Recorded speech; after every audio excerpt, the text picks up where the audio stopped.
जाती संताची जपे घे माझी वाचा रूपी माला भक्तासाठी विठाला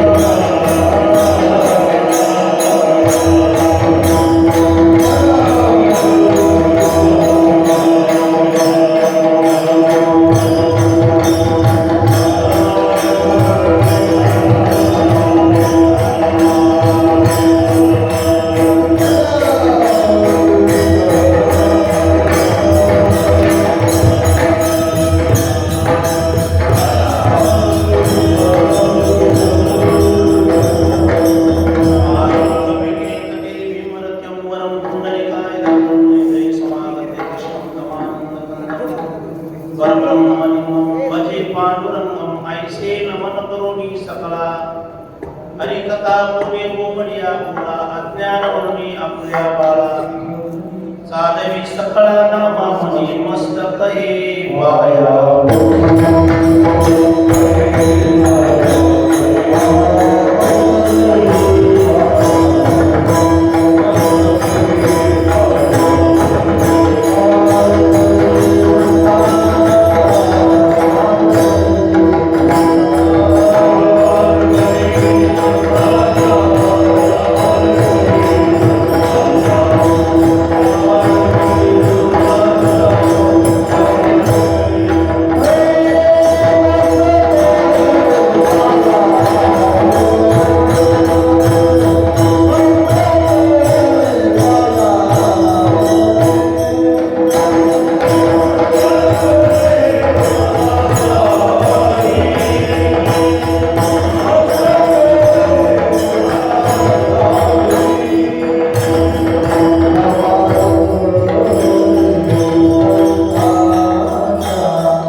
जयाचे केलिया स्मरण होय सकल विद्याचे अधिकरण हे जीवन श्री चरण श्री गुरूंचे ते नमस्कार मी आता प्रस्तुत प्राप्त स्थळी प्राप्त प्रसंग पुण्य पावन भूमी क्षत्र फळाया नदीमध्ये भगवान परमात्म्याच्या कृपेतून सद्गुरू मोतीराम महाराज मारुती महाराज आदी करून सर्व साधू संत मंडळीच्या कृपा आशीर्वादाने प्रतिवर्षाप्रमाणे सालाबादाप्रमाणे परमभूत वैकुंठ स्वानंद सुख निवासी श्री संत मोतीराम महाराज यांच्या स्मरणाच्या निमित्ताने अखंड हरिनाम सप्ताह त्याच्यामध्ये आज उपस्थित महाराजांची रात्रभर कीर्तनाची सेवा फक्त याला उपस्थित महाराज म्हणतात, फक्त हाजरीचे कीर्तन म्हणतात, फक्त चक्रीचे कीर्तन म्हणतात. चक्रीचे कीर्तन म्हणजे ज्या महाराजांना उठलं त्या महाराजांना अभंग वाचला की त्या अभंगाच्या भोवतालच गीत आले त्याला चक्री कीर्तन. अभंगाला सोडून जायचं नाही अशी गोष्ट पहिलं परमानिवेद्याचं नाही पहिला. काही जागेवर तर असं मी ऐकलं, असं पाहिलं की पहिली चाल सुद्धा रात्रभर दुसरी येऊ द्यायची नाही. आता आपल्याकडे चाली म्हणल्यात तरी काय हरकत नाही. आता काही ठिकाणी अशी पहिली चाल सुद्धा येऊ देत नाही. आणि जर म्हणलं चाल एखाद्यानं जर म्हणलं तर माणसं म्हणतात तुमची चाल सोडा. अहो पहिल्या चाल झाल्या ना महाराज. म्हणून ही रात्रभर उपस्थित सेवा आहे. दुसरीकडे 2 तास कीर्तन केलं तर तेवढा मनाला आनंद वाटणार नाही. दुसरीकडे 2.5 तास कीर्तन केलं तर तेवढा मनाला आनंद वाटणार नाही. मात्र सद्गुरू मोतीराम महाराजांच्या दरबारामध्ये 20 मिनिटं काय 5 मिनिटं जरी कीर्तन केलं तर जन्माचे सामुग्री झाल्याशिवाय राहत नाही. ही मोतीराम महाराजांच्या तपश्चर्येचं फळ आहे. मी काय म्हणतो, मी असं ऐकलं तर किसन महाराज ठाकरे आळंदीच्या ईश्वरशांतीवर म्हणले होते की हे कारखाने जे असतात ते ऊसाची साखर करतात. काय म्हणालो, कारखाने जे असतात ते ऊसाचं गुळ करतात. काही कारखाने असतात ते ऊसाचे पाक करतात. आता आमच्या मोतीराम महाराजाचा, मारुती महाराजाचा असा एक कारखाना आहे. ते कीर्तनकार तयार करतात. ही मोतीराम महाराजाची परंपरा आहे. आता एक बारका आमच्या माझ्या अगोदर ज्याने कीर्तन केलं ते म्हणजे मी नेहमीच उभं राहिलो. मी काय म्हणतो, वाटलं तर तुम्हाला नाही उभं राहिलं म्हणून पदशीर बोलतो आणि बोललं पाहिजे. आपण द्यायला मिळायला चान्स दिला पाहिजे. याच्यामध्ये एक आंबडापूरचा एक मुलगा आहे, ते कीर्तन करायला आता पहिला मृदंगाची. ते म्हणलं आम्ही कोणतीच उंची नाही. काय म्हणलं, हे ज्ञानाची उंची नाही म्हणला, कोणतीच उंची नाही म्हणलं, शरीराची उंची नाही. आता जे उडी आणून कीर्तन करू लागले त्याला अर्धा तास दिले. अर्धा तास दिल्याच्या नंतर मी म्हणलं अजून 10 मिनिटं बोला. म्हणले महाराज हे समजे पडका ते चांगला तुम्ही करा. का तर ते कीर्तनकार झाल्याच्या नंतर आपली पुढी पुढी चालली पाहिजे. आपण किती परमार्थ केला याच्याशी घेणं देणं नाही. मोतीराम महाराजांनी रात्राच्या रात्रा कीर्तन गुणे याचं कारण काय, समजायला कीर्तन करा यावं, समजायला अभंगावर बोलता यावं ही महाराजांची धारणा होती. म्हणून गावोगाव जाऊन महाराजांना रात्र कीर्तन केली आणि त्यांच्या मागं मोतीराम महाराजांच्या नंतर मारुती महाराजांना भक्तीचा प्रसार वाढला. गावोगाव जाऊन समजा माणसाला अन्नदान करून जे आत्महत्या लोक करीत होते त्याला आत्महत्यापासून प्रवृत्त केलं की मारुती महाराजांची पराक्रमामध्ये काम झाले. मोतीराम महाराजांनी परमार्थ वाढीला. मला महाराज म्हणतात हरी भजनी ये खवळीले जग कविला लाग तळी काळाचा.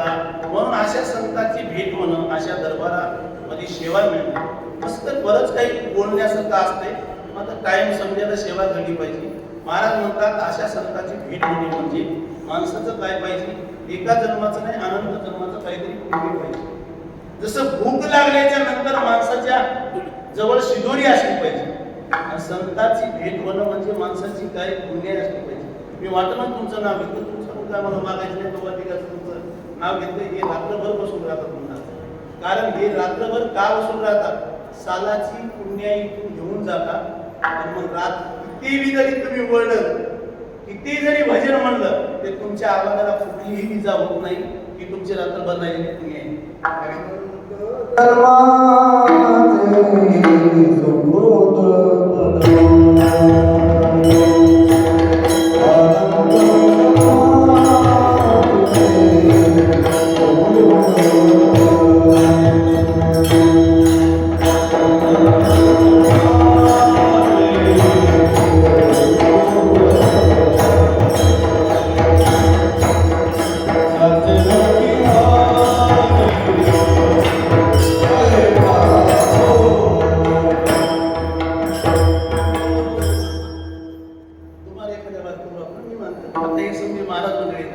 महाराजांनी सांगितले की काही पुण्यही लागते.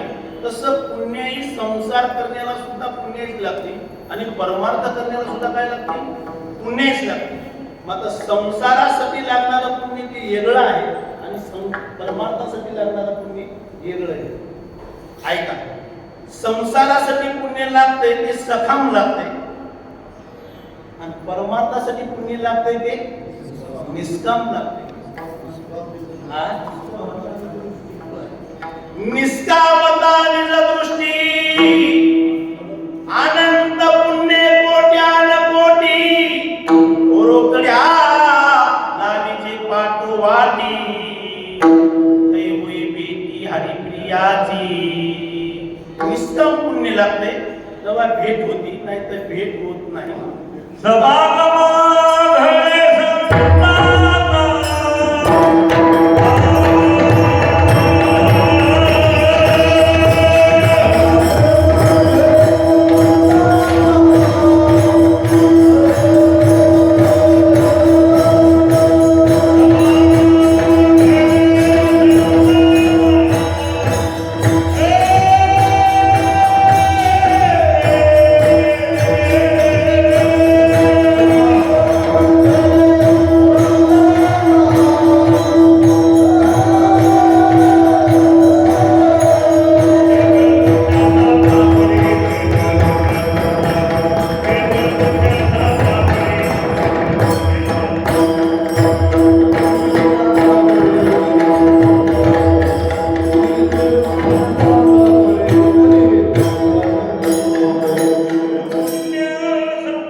पुढे नाम तुझे वाचेशी आपुडे समागम घडे संताचा. याला दिले इंद्रिय हातपाय राहू दे काय काय. ओ गुलाब महाराज राहू दे. तास निघाला ना इकडे तिकडे तास बरोबर झालं. तास कडे निघाला पाहिजे. इथं समधी म्हणतात ते येत परमार्थात येत. ही माणसं सीआयडी येते. हे माणसं कोण होतं सीआयडी घुसायामुळे दिसतात. मात्र माणसं पोरं बघायला करतात. तसे ही माणसं मोठी परमार्थामध्ये येतात. टाइम संपला. दोन्ही मित्र आहेत. मी काय म्हणतो तुम्हाला की पुण्य पाहिजे. पुण्य लागल्याच्या नंतर अजून तुम्हाला सांगतो त्यांचं नाव घेतल्याच्या नंतर काय अधिकार आहे. प्रत्येकाचं नाव प्रत्येकाला घ्यावं. काय प्रत्येकाला वाटतंय आपलं नाव काय झालं पाहिजे मोठं झालं. हे जे मोठाले लोक जे असतात ही लोकांना याच्याजवळ पैशाला कमी नसते. मी काय म्हणतो आपल्या पैशाला बँका असेल, कोणाच्या पैशाला तिजोरी असेल, कोणाच्या पैशाला काय असेल. मग श्रीमंत लोक राहतात का याच्या पैशाला तिजोरी कमी पडते बरं का. याच्या अशा सांगू का 15 बाईच्या रूमा अशा 15 बाय 15 रूमा अशा जर असल्या तर त्या टच भरून राहतात. कशा हरभऱ्याला नाही पैशाने. आता तेवढे जरी पैसे असतात तर त्याचे समाधान नसते. त्याला वाटतं आपलं काय झालं पाहिजे जगामध्ये नाव झालं पाहिजे प्रत्येकाचं. आता एखादा मालक रोज आहे मालकीला माल. काही बाया येऊन विचारतात बाई एवढा माल खाते तू काय नाव काय बंद आहे. ती म्हणती बाई मग नेमकंच लग्न झाले आपण 4 पोरी राहिले माझ्या बापा. आता मी जर या घरला जर उचलून माहेरला गेले तर माझ्या बापाचं काय जाईल नाव जाईल. मी का माल खाला येणे काय बाकीचे धपाटे मी वस्तू माल खाते माझं इथंच राहून का म्हणून अगं मग नाव जाईल. माझ्या बापाचं नाव जाईल. प्रत्येकाला वाटते आपलं नाव जाऊ. महाराजांनी सांगितलं या संतांच्या नामामध्ये काय अधिकार आहे. महाराजांचं असे काही नाथ महाराजांचे वय आहे. तयाचे नाम ऐकता कानी येम काळ कापतो दोन्ही ब्रह्म विष्णू महेश तिन्ही कर जोडोनी तिष्ठती. म्हणून यांच्या नावामध्ये सुद्धा ताकद आहे. म्हणून तर ते पहिले नवरदेव काय करायचे नाव घेता वाळी भौर्यावर जायच्या. नवरदेवाचं नाव घ्यायच्या अगोदर असं म्हणतात नवरदेवाचं आहे त्याच्या दुप्पट शेरी दुखायचं. त्यावेळी नवरी अशा नाव घ्यायच्या. जवळच्या बाया म्हणायचे तसं नाव घेऊ नको. कसं घे आरशाचं नाव घे. ते बी लांब लचक घे. आणि ज्यावेळी जेवढं लांब लचक घेतलं तेवढं मालकाला बरं वाटायचं. गेलीचं पान कर फाटलं. श्यामराव पाटील भेटले मला नवल फाटलं. पट्या आल्या भाषी उतरल्या दोन्ही हातामध्ये 2 घागरी गंगा जमुना घेऊन निघाला जाण्याच्या पाणी. त्यावेळेस माया आणि बापू काय अरे माझ्या लहानपणापासून बापाना काम करू दिलं नाही, माया काम करू दिलं नाही, मावशीना काम करू दिलं नाही. असं तुझ्या 2 घागरी आणल्याच्या नंतर असं पोट तळ करता येते. लहानपणापासून झाले पुन्हा लई वय झाल्याच्या नंतर झाले. ते म्हणला माय लई बोलू नको आजवर तू ऐकलो म्हणला. आता तो काय ऐकायची गरज नाही. तिला म्हणा भाकरीला तर जेवढं पाणी लावलं तेवढं आणतोच. आता आजपासून धुयाला सुद्धा जाऊ नको. 1000 माणसामध्ये मोदीनं नाव घेतलं. काय म्हणत तुम्हाला नावाला किंमत आहे.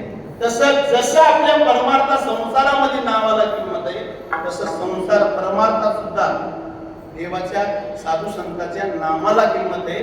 म्हणूनच महाराजांना सांगितलं नाव कोणाचं घ्यावं तर नाव दुसऱ्याचं घेऊ नका. नाव सज्जनाचं घ्यावं. अभंगाचं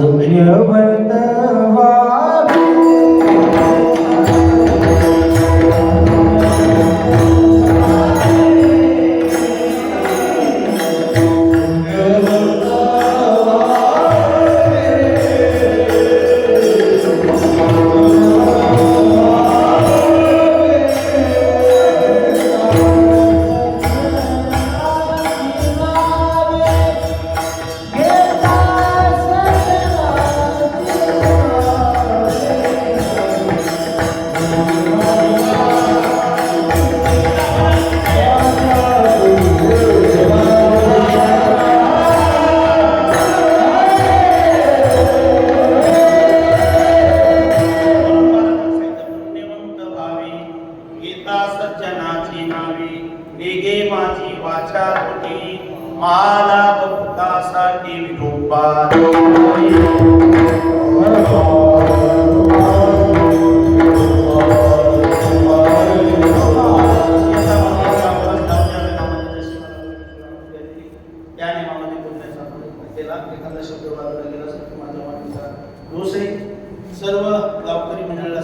धन्यवाद देतो. उपस्थित महाराज मंडळी, भजनी मंडळी सर्वांना धन्यवाद देतो आणि मी माझ्या वाणीला आराम देतो. ज्ञानेश्वर